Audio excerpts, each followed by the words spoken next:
Hey folks, welcome to TR's Fall Ball Classic. My name is Mark Haddad. I'm the general manager of our small law business, and I'm here to kick off the first part of that event, taking the edge off happy hour and craft cocktail tutorial.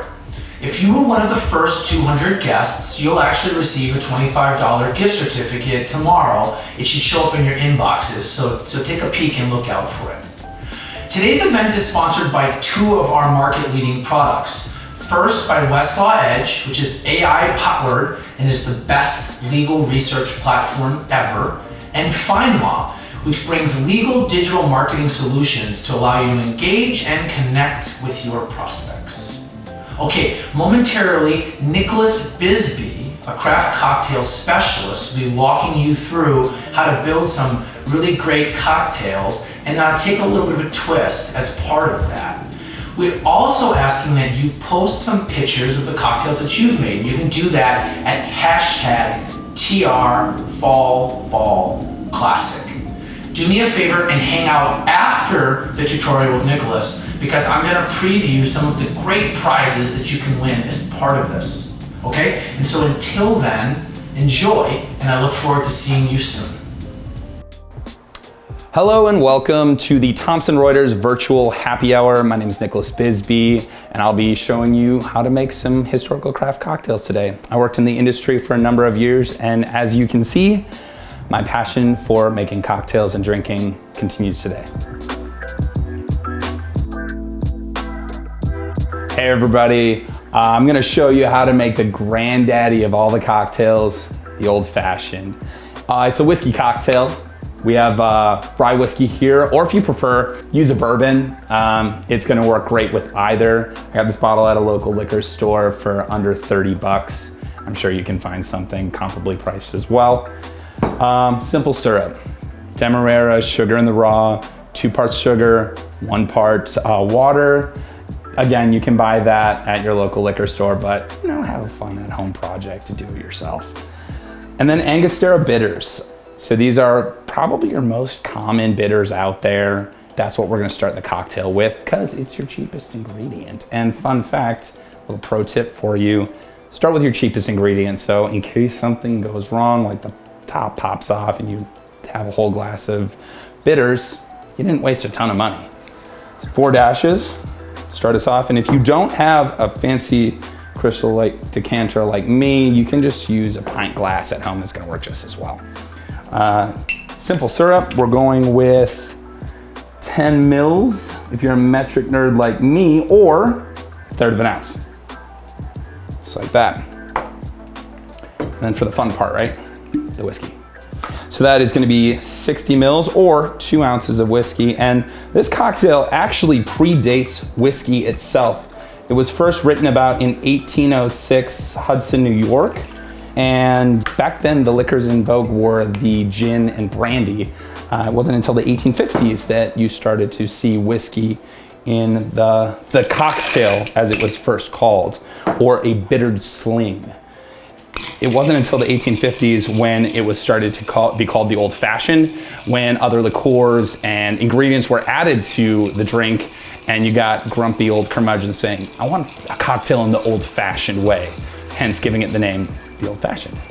So you want to go about 30 stirs around the glass to get the proper dilution.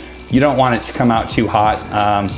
It's a pretty aggressive drink with the alcohol in it. But that should just about do us there. Now, in lieu of having a fancy strainer, just use a paring knife to strain it and make sure you're not getting all that stirred ice into your glass, because we have super fancy schmancy rock. You can buy those at your local liquor store, or again, for a fun at-home project, make them yourself. Just gonna decant that in right there. Look at that. And then garnish, either with a strip of orange zest or Luxardo maraschino cocktail cherry, and I guarantee you'll eat like 4 or 5 of these for every cocktail you make because they're really tasty. And that is how you make an old fashioned. Cheers. All right, everybody, I'm gonna show you how to make the Manhattan. This is a whiskey cocktail. We're using rye whiskey. You can use bourbon, but I really do prefer the rye whiskey. I think it stands up fantastically in this cocktail. You can get both easily around town, any local liquor store. Manhattan was originated in the 1860s in, you guessed it, Manhattan, Kansas. No, I'm just kidding. Manhattan, New York, and was one of the 5 borough cocktails, easily the most popular, and it can easily be remembered by 212, which is the area code of Manhattan, but also it's our ingredient ratio. So starting with 2 dashes of our Angostura bitters, 1 ounce of our sweet vermouth. Now sweet vermouth, I sense some of you cringing already, but vermouth, you just gotta take good care of it. Keep it refrigerated after you've opened the bottle. It'll last a month to a month and a half if it's in your fridge. If you haven't had sweet vermouth well taken care of, I think you'll really, really like it. And lastly, 2 ounces of whiskey for our 212 Manhattan cocktail. And perfect. Add your ice and dilute. So, gonna give this one about 30 turns around the glass to get a nice proper dilution. This one is not served over ice, so not served on the rocks. So you wanna make sure that this one gets perfectly diluted before you serve it. Also, you wanna make sure that none of that ice ends up in the cocktail because it'll continue to actually dilute the cocktail after you've already gotten it perfect and chilled and delicious. So that should just about do us. Serve this in a coupe. And in lieu of a cocktail strainer, we're just gonna use a paring knife. That's gonna hold all those ice chunks back from getting into our cocktail. Beautiful color. And then garnish, Luxardo maraschino cherry. And that's how you make the Manhattan. Skål. All right, everybody, I'm gonna show you how to make a Tom Collins. Now, this drink is a little bit more shrouded in mystery because we're not really sure where it came from or even when it came from. It's most early attributed to the 1850s. Some say England, some say the US. No one really knows for sure. What we do know is that it was made initially with gin. Today we're gonna be making it with vodka. Most menus around the US are now gonna serve it as a vodka Collins, but back in the day it was made with Old Tom gin, the Dutch Genever, a few different varieties, but I'm gonna actually tell you a fun story about it. It was called the 1874 Tom Collins hoax. Some brilliant grassroots marketing in the day. So how it would work is you'd have a random citizen come up to another person and say, do you know Tom Collins? And of course they would respond, well, I don't know anyone named Tom Collins. And the first person would then respond, well, he's over at said drinking establishment and he's saying this and that about you.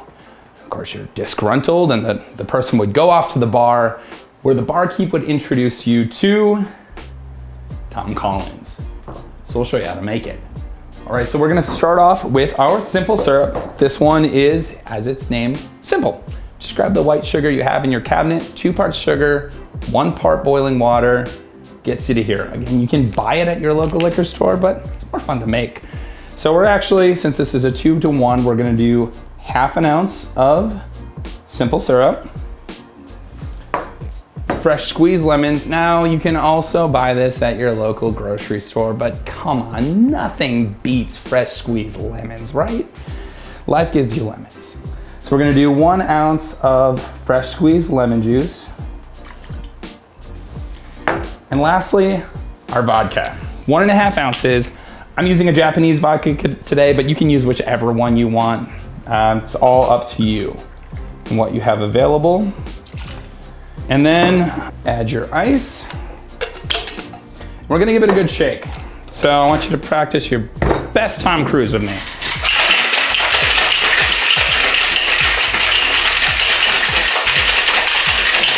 I think that's perfect. All right, so this is served in, wouldn't you know it, a Collins glass. If you don't have a Collins glass, you can use a pint glass. Just gonna be a little bit bigger of a cocktail. Never a bad thing. Fill it about halfway with ice. Strain your cocktail into the glass. And top with seltzer. Just like so. Beautiful. Garnish it with a lemon twist and Luxardo cherry. And that, ladies and gentlemen, is the Tom Collins. Prost. All right, ladies and gentlemen, I'm gonna teach you how to make the Daisy cocktail. First originating in 1876, Jerry Thomas was the first one accredited to write about it. It was initially a brandy cocktail. We're gonna make it with a vodka today, but really you can choose your own adventure, whatever you want, tequila, whiskey, vodka, gin, I mean, really whatever you wanna do, whatever tickles your palate. We're gonna start off with our simple syrup. So 2-to-1 simple, 2 parts sugar, 1 part water. We're gonna use a 1/2 ounce, just like that, right into our tin. That's gonna give it a nice roundness and sweetness to the cocktail to off balance our fresh squeezed lemon. Now, folks, really, it's worth the extra effort to do fresh squeezed lemon over just a store-bought, lemon squeeze, the ones. Do a full ounce of this one, and then orange liqueur. Now, I'm using a dry curacao. It's my favorite, but you can really use whichever you want, whatever is available at your local liquor store. This one just happens to be my favorite. We're gonna do 3/4 of an ounce of orange liqueur. Now, that's gonna offer some sweetness as well as flavor. And then lastly, the vodka, 1.5 ounces. So again, whatever spirit you want. We're just using the vodka today. And whatever vodka you want to use, works for you. All right, you guys, time to get your daily workout in. Cardio time. Count it off with me, 20 seconds. Stay with me, I know you got this. 5, 4, 3, 2, 1. All right, we made it together. Woo. Perfectly chilled and diluted. Serve this in a coupe. And try not to get any of that ice in there since you've already gotten the dilution down perfectly and it's chilled exactly where you want it to be. Garnish it with a lemon twist, like so. And that is how you make the Daisy. Sláinte. Thank you for joining us for the Thomson and Reuters virtual happy hour. I hope you had as much fun as I did and learned a thing or two. Next time we see each other on one side of the bar or the other, let's raise a glass and toast. When we clink glasses and drop into the bar, you ever wonder why that happens? That's simply to show a solidarity and a unity with the bartender. We're all in this together. Take care of each other. Salud. Welcome back, folks. Hopefully you enjoyed it as much as I did. That was really fun. Thanks a lot to Nicholas for making that such a great event. Okay, like I asked before the actual tutorial, please share your pictures of your cocktails at #TRFallBallClassic. So let's get to business. I said that we talked about prizes, and we're offering over $2,500 in prizes as part of this event. Lowest score will receive a $500 gift certificate to Ping. The first person to score a hole-in-one will actually receive a pair of Maui Jim sunglasses. And we even have something for the highest score. Yes, I said it right, the highest score. So everyone has an opportunity to win. I really look forward to seeing everyone on the links. And without further ado, in a show of solidarity, thank you, everyone.